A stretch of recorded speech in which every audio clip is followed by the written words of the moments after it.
To you live from Johannesburg. This is Tonight with Jane Dutton.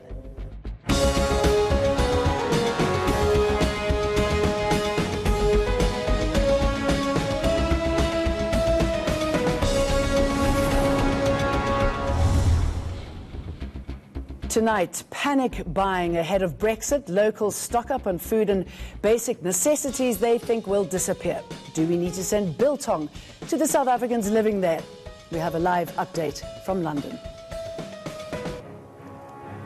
The strong woman versus the president of the most powerful country in the world. Nancy Pelosi is dictating when and if Donald Trump will make his State of the Union address. We're in Washington, D.C. to discuss the war of words in the White House. Saudi Arabia's charm offensive in Davos, will it help ease tensions after a state-sponsored murder of a Saudi journalist in Turkey? We cross to Annika Larsen in Davos to tell us what they're up to. A barbaric practice and its millions of victims, female genital mutilation. We debate the topic with a survivor from the Gambia. And later, democracy lands in Democratic Republic of Congo. Felix Tshisekedi is the new president. Will it end concerns of a civil war? All that coming up on Tonight with Jane Dutton.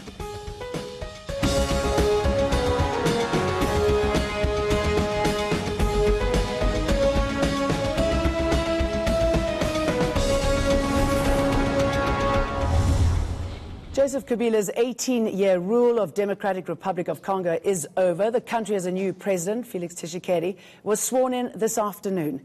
Standing before thousands of people in Kinshasa, Tshisekedi took his oath before government officials and foreign government representatives. Tshisekedi succeeds Kabila in DRC's first transfer of power in 59 years. His election was smeared after allegations of fraud and that he could have struck a backroom deal with the outgoing president, Joseph Kabila. American diplomats have 72 hours to get out of Venezuela. President Nicolas Maduro has announced that Caracas is cutting diplomatic ties with Washington. It's in response to U.S. President Donald Trump recognizing Venezuela's opposition leader, Juan Guaido, as interim president of the South American country and calling President Maduro's government illegitimate. The country is still reeling from months-long anti-Maduro protests. Police have called for extra security in shops around Britain as the fear of a no-deal Brexit sends people panic buying.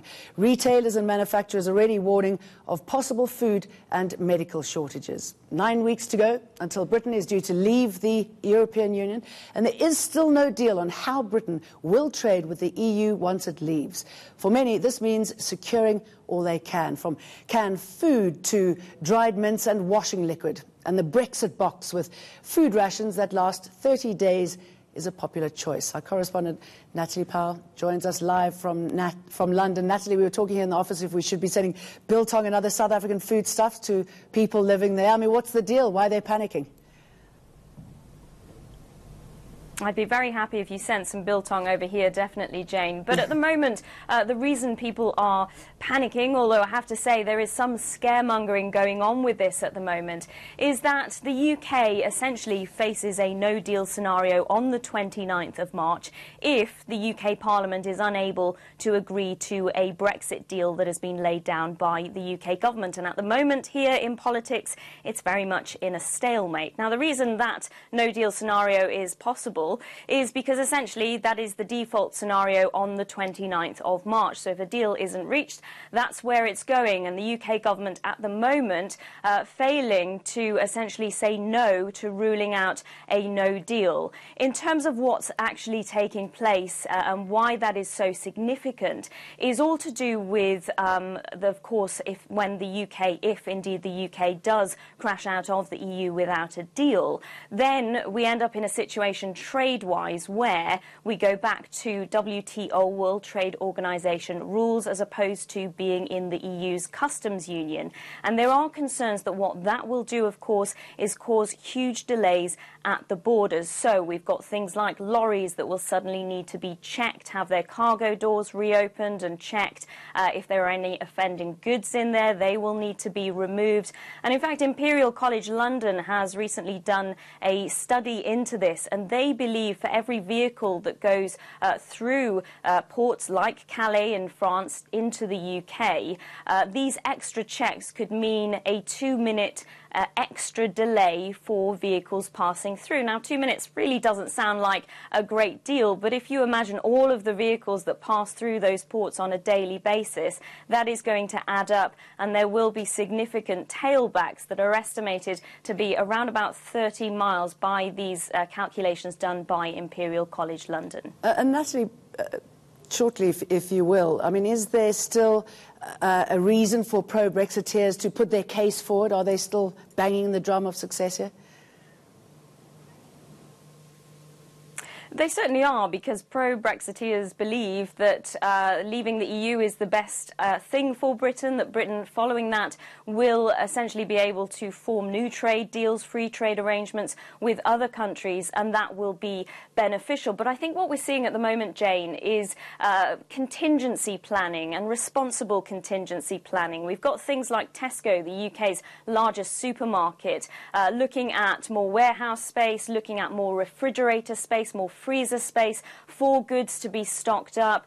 Pharmaceuticals is obviously a very important one. We've heard from Matt Hancock, the Health Secretary, how pharmaceutical companies are looking at renting out warehouse space to stockpile some pharmaceuticals for a month or so. He's also the Health Secretary that is talked about chartering planes into the UK so those medical supplies can be delivered in.